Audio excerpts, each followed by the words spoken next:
Welcome to the Catbird Quilts. I'm Kathy Martin, and I have a lot to say about what kind of men's dress shirts work best for quilting. So stay with me.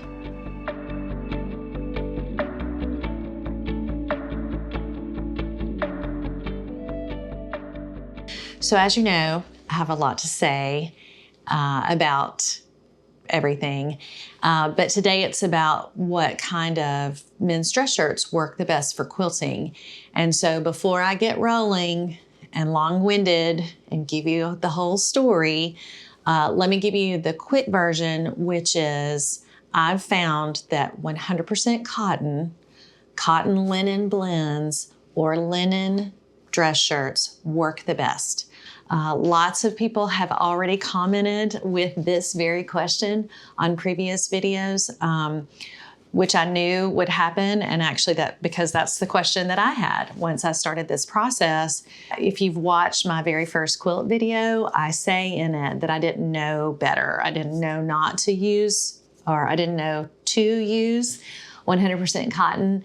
And so I used just whatever I found that I liked. And that was polyester and poly blends, and some had spandex and all kinds of stuff. And it poses some challenges. So we're just gonna start with the premise that 100% cotton, generally speaking, is the best for quilting. And it's kind of it may be spoken. I started to say it's kind of an unspoken rule, but I think it's spoken. I think it's spoken a lot, actually. And I love a good rule. I'm one of those people, I'm actually a pretty compliant person, like rules. I like math, things that you can count on. So like Pythagorean theorem always works. If you need to determine the hypotenuse, a squared plus b squared equals c squared. Love it. And so once I kind of found out that cotton is the best, then I was just very, very committed to using 100% cotton. So that's one of those quilting rules. And we'll talk about that in a little bit. But let's start with just cottons. So 100% cotton shirts, and there are a blue million of them, at least in American thrift stores, which I have discovered through comments that, American excess. So we have like tons and tons and tons of shirts and tons of selection and tons of cotton. Our UK friends who are commenting have lamented that in their charity shops, alas, earwax, there's not that much to choose from, and a lot of them are not cotton.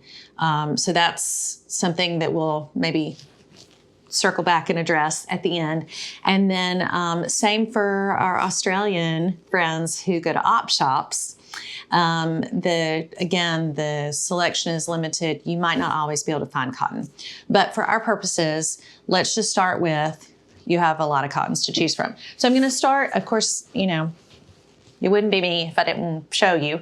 So let's start with just kind of a basic white cotton shirt. This one is just a pretty simple, there's not anything really remarkable about it. And in fact, when I first looked, the way I kind of do this when I go to the thrift store is of course, I feel, so I feel it, and then I look at it, and then I go with the, it's like the click, click, click, and it always makes that horrible screeching sound, and everybody turns and looks, but that's like the way to get through it quickly. And so then I pull it's on the hanger, I pull it out, and I look to see what the fabric content is. And this particular one, I pulled it out and it's not there. And so it just doesn't have the tag. So while we're here, this seems like a good time to do this. If you're at your charity shop or op shop or thrift store or secondhand store or garage sale, if the fabric content is not in the yoke, just reach down and pull the hem up. And usually the tag is going to be either in this seam over here. You can see me trying to figure out which camera I'm supposed to be looking at. Or it's in the front placket where the buttons or buttonholes are. So usually it's one of those two places. So it's either in the yoke or it's in the side seam. This one is, and I'm actually just checking to make sure it's 100% cotton so I don't start this video out and talk about 100% cotton and then realize it's not cotton. The thing about cottons and cotton shirts is not all cotton is alike. Not every, I mean, we know this, like there are thick, thin, there's weaves, there's whatever. So I want to show you some of those so that you know kind of what you're looking for. So that's that. This shirt is a print and it is a little bit thinner actually than that former white dress shirt. Once I get this washed and cut apart into pieces, you would probably not be able to tell the difference between this fabric and fabric that you would buy at a specialty quilt fabric store. Just because it is an interesting print and it's about that same weight and it has about that same give. So if you have quilted before, which a lot of you have very experienced quilters, you will know when you see fabrics that are similar to quilting cottons. For those of you who are brand spanking new and want to start quilting, which there are a lot of you too, and I'm like really, really super stoked that you're wanting to do this, you kind of have to start training yourself. So it's just the kind of a simple, doesn't have to be too thick, but you don't want it too thin, but then we'll talk about that in a minute. I'm getting ahead of myself. So this is also cotton, 100% cotton. It's also XXL, my favorite. This shirt is even more sturdy, a little thicker, a little sturdier, a little more substantial than the one before it. It does not say twill. I would call this twill. It's got that grain, that twill grain. And this particular cotton would be outstanding for binding because it's just thicker and sturdier. And so, you know, when you bind a quilt and you're holding the whole thing together, that's what gets a lot of the wear. And so, like if I wanted to have this beautiful wine border, I could bind with it, cut strips and bind from this. And the point that I'm making here, not to beat the gong, but that different kinds of shirts have different kinds of uses in life, but also in quilting, and cotton is not cotton is not cotton. The thing that you can count on with cotton, because it's a natural fiber, is it's going to respond well to steam. And you don't have to steam it, but you can because the fibers, you know, with steam swell and all that good stuff. But anyway, it'll hold a shape and it washes up well and it feels good. So, and if you're a person who is an experienced quilter and you're planning on using shirts and quilting cottons, which is kind of what I do now, you know it's going to pair well with other fabrics. So just something to consider. This next one actually does say 100% cotton twill made in Bangladesh, which, side note, I have found so many shirts that are made in Bangladesh and they're almost always 100% cotton. Who knew? This one is thinner and you can see, well, maybe you can see, it's got a little bit of a sheen on it. So it is very, very soft and smooth. And it does say it's twill, but it isn't as thick as the previous one. So even within the twills, you have like sturdy men's work shirt, and then you have going out on a date night shirt. So I don't know where this man wore this shirt. I'm just assuming he went out on a date. It's a lovely color though, isn't it? Okay, so I don't. And then moving right along, not only is there a difference in the weight and thickness, there's a difference in the weave. And a few of you have actually commented about this. Oh, there I go with the picking the lint and the threads. It's a problem. Some of the cotton shirts that you may find have a more open weave, like you can actually see pretty clearly the way the threads come together. And those are totally fine to use. There are things you have to consider though, like sometimes these fray a little bit easier. And if the threads are very big, then when they do fray, you lose a lot of the crisp edge on it. And in that situation, like you would have to make adjustments. So that means making your stitch size smaller so that it holds those threads in place. This is a beautiful green cotton woven. Well, I guess they're all woven, but this one has a little more of an open weave, which also means it has a little more give. And those are just things that you have to consider, which again, experienced quilters or experienced sewists, not sewer, sewists will know. But if you're new to sewing or quilting, you will learn quickly and you will learn to make adjustments. But anyway, so that's that. And then the last cotton that I brought to show you today is a flannel, which I don't know if you'll be able to tell. It's actually super, super soft. When I first started, I thought, oh, flannel, that would be so great because it's so soft. And it is great because it's so soft. And there are certainly really sturdy flannels out there.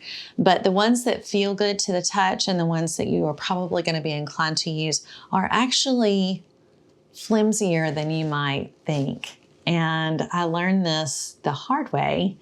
I actually pieced a backing for a very large quilt. And when I started the quilting, it pulled, I had multiple flannels actually on the back. It pulled so crazy that I actually took it all apart, pulled every one of the stitches out and took it all apart and fused it with a very, very light interfacing so that it would hold the shape.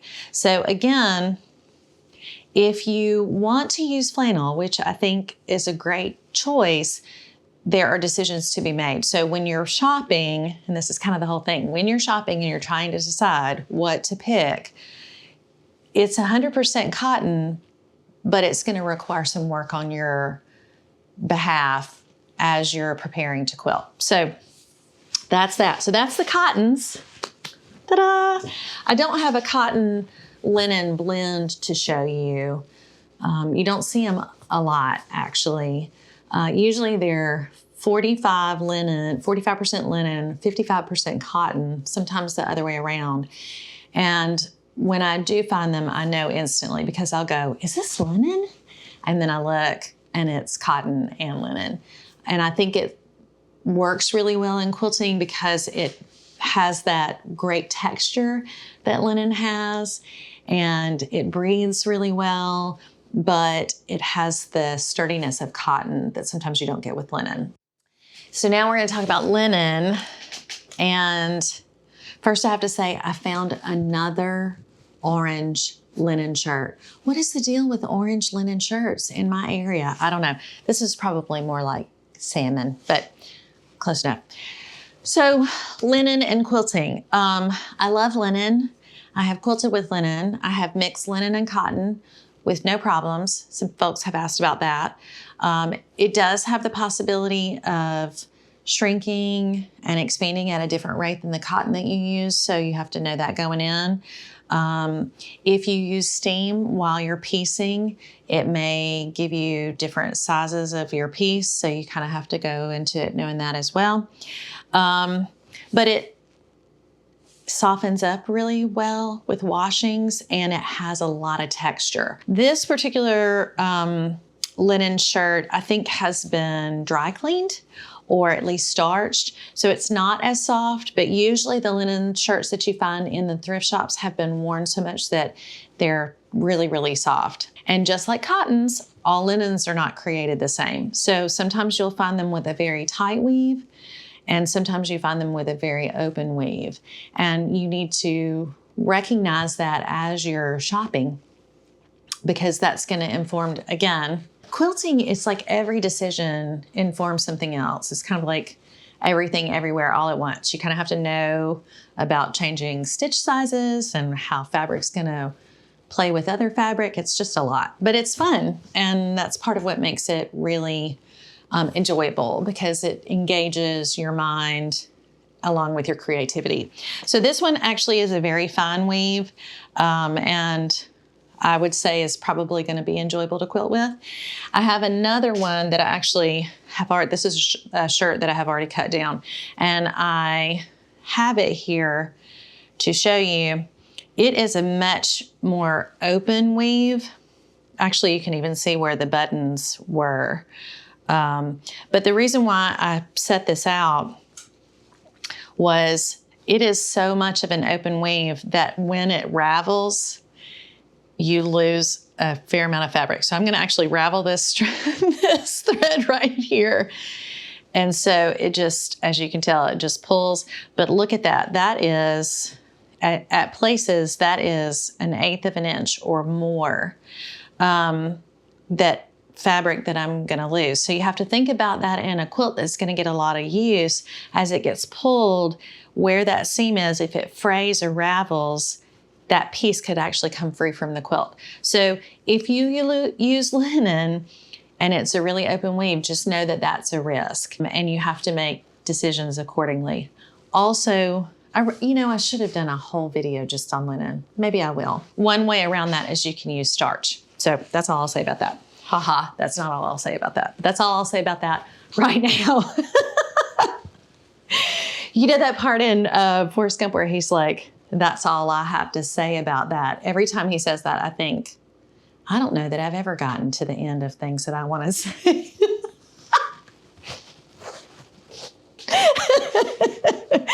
Bless my bones. Here is a cream colored linen shirt that is similar to the orange one. This one is far softer. So it has been washed and washed and washed and worn, and it's going to quilt up. I want to say better, just softer, but differently than the orange one. So if you do use linen and cotton together, or if you use multiple linens together, just know how much it's been worn, how open the weave is. All of those things have an impact on your end result. Okay, so that's that. The thing about rules, I love rules because it's like guardrails. It gives you some security. It's like, oh, somebody's thought this through and there's a reason. I like to disregard rules when it suits me.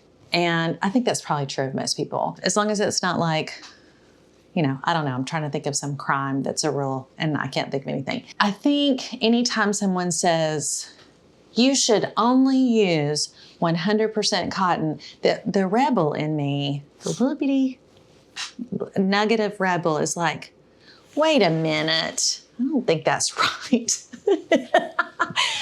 I'm gonna show you. And so I really like the idea of this kind of 100% cotton thing. It's a suggestion. And so because of that, I will never say don't use, or you shouldn't, or you should, because I'm not in your house quilting. I'm not going to your charity shop or op shop. I don't have a limitation on how many shirts or the selection of shirts. So sometimes you have to break the rules just because that's all you have, or it's whatever, it's all that's available. Sometimes you might find a shirt that you really like and you love the color and it's a poly blend. I don't think you shouldn't use it. I just think you have to know what accommodations you're going to have to make as a result of that. This is a gorgeous shirt and it is 100% cotton and I like the feel of it, but I'm going to hold this up this way. It has these seams right across the front and the pockets are double seamed and like reinforced in the corner. So I bought this shirt and the one behind it that I'm about to tell you about because I wanted to piece together a pale blue backing on a quilt. And I bought it because I like the color. And then I got home and I had some choice words when I realized that I was going to have to lose all of this fabric in this section because of these seams. So when you're choosing your shirts, be mindful of decorative seaming, extra pockets, because all of that can actually take away from how much fabric you can get and make it kind of not worth it. So not sure that actually fits in this video, but it's not going to fit in any other video. So I thought I'd go in and say that. I'm going to put this out just because it needs a dark background so you can see what I'm saying.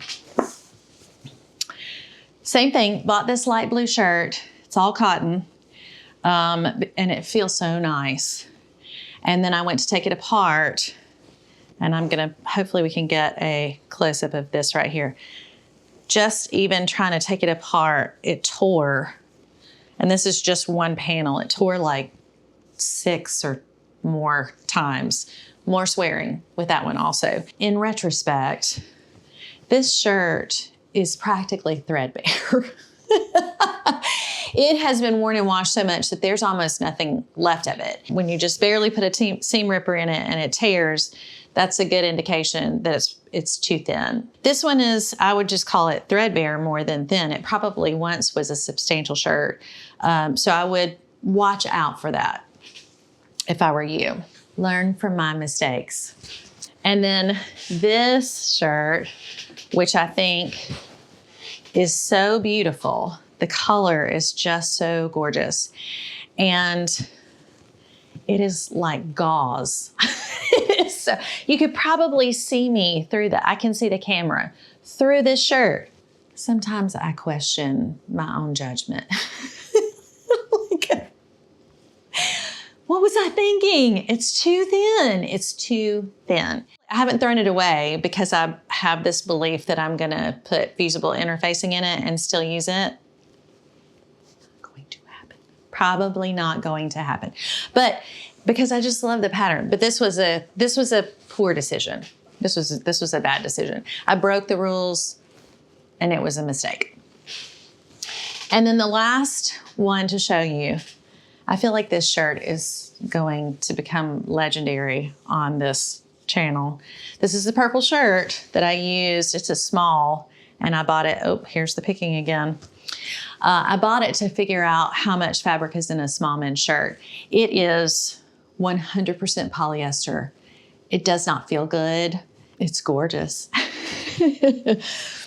But I bought it for that purpose. And then I was like, well, I might as well, cut it up and use it. And it's going to be, it is challenging to work with. I'm going to take a break in just a second. I'm going to get a quilt block and show you. The thing about polyester, especially if it's 100% polyester, it does not shrink. It does not fade.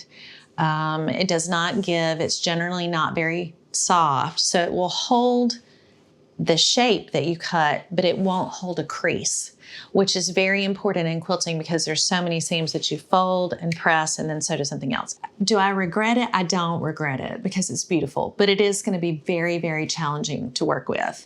So, but the moral of the story is when you're shopping, if you have the choice, if you have the freedom to choose 100% cotton, I would.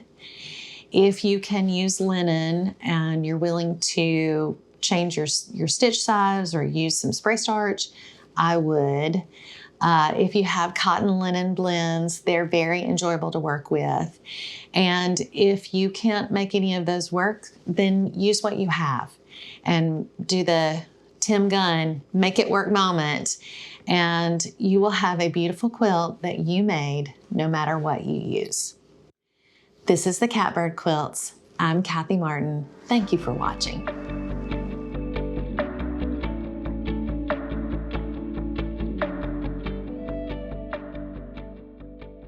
If you're interested in the quilt behind me, follow me on Instagram or Facebook, where I post pictures pretty frequently of my works in progress and finished quilt, or coming soon, a video where I tell the story of that quilt. Thanks so much. Okay. If you're interested in the quilt behind me, no.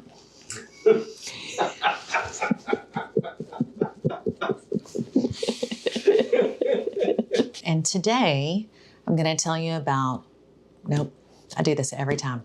And I have a lot to say. No, I know. I was going to say it in a minute, but good gracious.